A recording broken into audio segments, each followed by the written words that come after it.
Dengarkan, dengarkan detak jantung yang bergetar jauh di bawah kaki kita.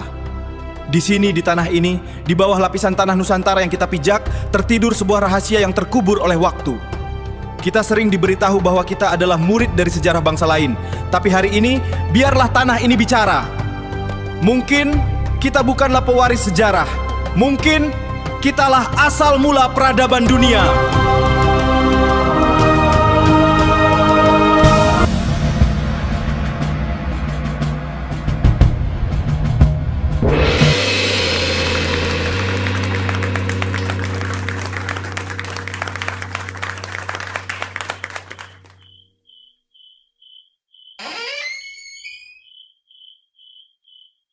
Bayangin deh, Anda lagi santai buka buku sejarah. Di halaman pertama tentang asal-usul peradaban Anda bukannya melihat gambar piramida Mesir, tapi malah melihat sebuah bukit hijau di Jawa Barat. Wah, itu sih pasti bikin merinding ya. Bener banget. Nah, selamat datang di penyelaman mendalam kita hari ini. Kita bakal membedah setumpuk sumber nih, mulai dari data geofisika, catatan stratigrafi, sampai tesisnya Santo Sabapiliang tentang Gunung Padang. Misi kita jelas ya. Kita mau coba pahami secara objektif soal temuan-temuan krusial yang mengindikasikan kalau situs ini tuh mungkin piramida tertua di dunia. Tepat. Dan tentunya kita juga bahas kontroversi di baliknya. Coba Anda bayangkan, kalau ternyata pusat peradaban dunia itu nggak dimulai di Mesopotamia atau Mesir, tapi tepat di Nusantara. Itu bakal jadi pergeseran sejarah yang luar biasa sih. Oke, mari kita bedahi ini. Kalau kita mau paham klaim peradaban tinggi ini, ya kita harus lihat apa yang terkubur di bawah permukaannya. Setuju.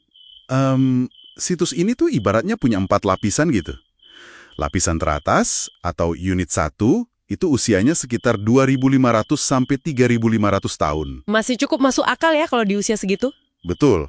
Tapi pas kita lihat ke unit 2 yang usianya mencapai 7.000 tahun, nah di situ ditemukan material pengisi semacam semen purba. Semen purba dari campuran mineral besi dan silika itu kan? Tepat sekali. Maksudnya menemukan campuran kimia berbahan mineral pada 7.000 tahun lalu itu aneh banget. Ibaratnya tuh kayak menemukan cetak biru gedung mencakar langit tapi di dalam gua purba gitu ya? Iya, Tangga bikin semen kayak gitu butuh teknologi suhu tinggi yang stabil. Dan kegilaannya nggak berhenti di situ. Di unit 3 yang usianya 10.000 sampai 26.000 tahun, itu ada lidah lava yang diduga kuat dipahat sama manusia. Tunggu, dipahat manusia? Di usia 26.000 tahun? Iya, dan dari radar terdeteksi ada anomali ruang hampa di bawah tanah situ.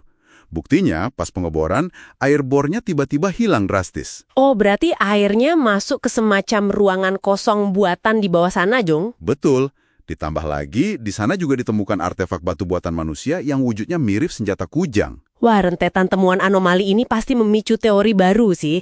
Ya kayak tesis Santo Saba itu tadi kan, yang menolak keras narasi kalau Nusantara ini cuma sekedar penerima peradaban. Iya.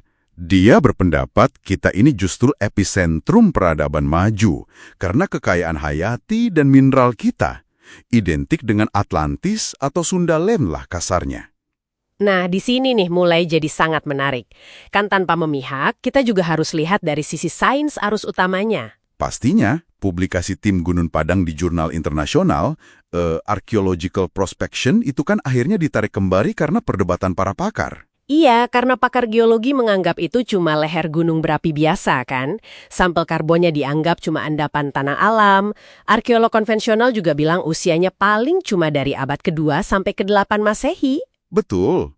Mereka ragu banget itu ada campur tangan manusia purba. Kalau gitu, gimana caranya peneliti Gunung Padang membedakan modifikasi manusia dengan proses vulkanik alami yang, mungkin kebetulan aja rapi bentuknya? Yang bikin sangat menakjubkan di sini adalah mereka pakai geoarkeologi.